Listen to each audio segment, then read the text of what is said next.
It's Christmas once again in Santa Barbara. There is not a snowflake to be found. No sleigh rides, no snowmen like you see on the Christmas card. Oh, but we've got a lot of Christmas in our hearts. That was, I sound like a DJ. That was, that's my DJ accent. Pretty good. Christmas once again in Santa Barbara, written by Barry DeVorzon, very good friend, very talented, great guy, really great music career. That they used to do for the Unity Telethon on Channel 3, which was a big deal up here. I played that song because my guest, Liz Tippet, used to live in Santa Barbara, where our mainstay station right here at 1290, right? It's right in front of you on the sign.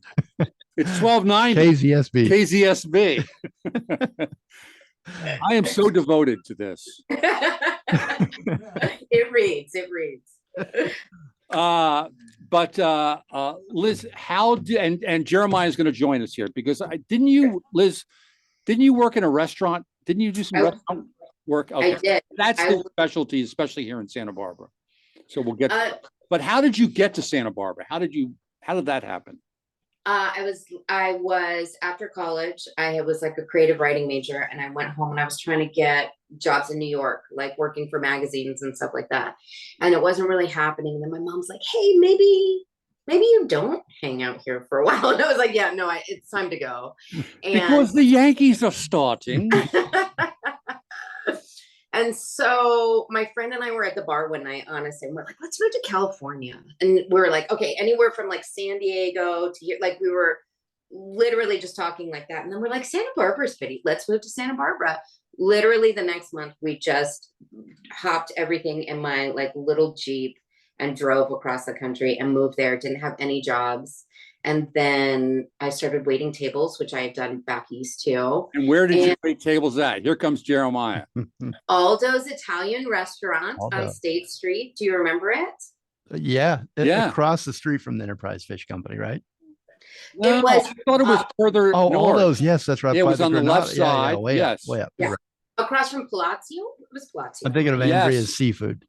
Yes. Thinking of Andrea's Palazzo was across the street. Yes. And so that's what it had, like a little courtyard. And you might have waited on me once because I used to have when I first moved to Santa Barbara, I got an office in the Granada building. Oh yeah, right there. And I used to eat there occasionally. I ate more at the Earthling Bookshop. They had a restaurant. Do you remember that? I remember that. Yeah, it was great. I used to love that. It was like the first bookshop that had and wheat bread, right? Yes. And like avocado. Yeah, but they had soup. So I would go there. I just love the idea of a bookshop that had anyway. You do seem like a big soup eater, by the way. I will just say that about you. I love it because you don't need to chew. Yes, that is the coming from my dad. How do you seem as like a soup eater? What is that? I don't define what a soup eater looks. It's the Irish thing. So you were here for a number of years, though. I was there from probably like 2001 to 2006, maybe 2007. Like a good long stint. And then I worked for the first maybe year and a half. All I did was wait tables, hang out. It was so fun. I had the best time. And then I was like, oh, everyone's so happy and I'm so anxious. And I was like, so no, we're good. I know we're doing anti-motivation. I was like, so no one's reading the paper because crazy stuff's happening. Like I just couldn't. I have way too much like anxiety and neuroses to like live in the most beautiful place on earth. I need bad things to like justify how bad I feel all the time. So I love LA. No. Yeah, that's true. So and then you got a job. What was the first writing thing here? Or did you write a little for the Independent?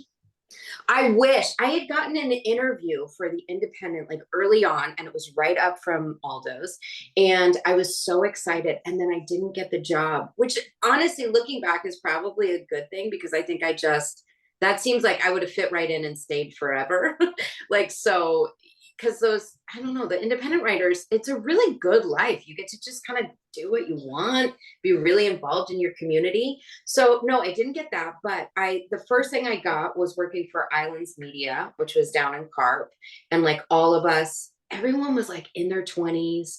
It was like so idyllic. We would like go swim in the ocean or go running at lunch and come back. Like it was camp. It was a camp with very low pay for me. I'm sure everyone else was getting paid better. And then after that, when I left there, when I was like, okay, I want to go do the Groundlings or do something else, I started just going completely freelance with writing. And I think one of the worst jobs I had doing freelance was for the news press. They were like, they had messed up something in like with all of their automobile advertisers. They'd done some sort of editorial story that was like very anti in some way. And so they were going to make it up to all their advertisers by writing like a free editorial that would seem, advertorial that would seem like editorial. Right. They didn't tell the advertisers about it. They just gave it. I was like, I don't know, 24, 25. They just gave me the names of these people to contact and be like, so I'm going to write a story about you. And then I would have to go to the dealerships and meet with just car dealers.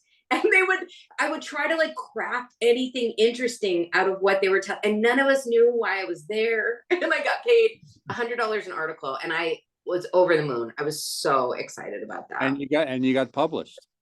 And I got published. Yeah.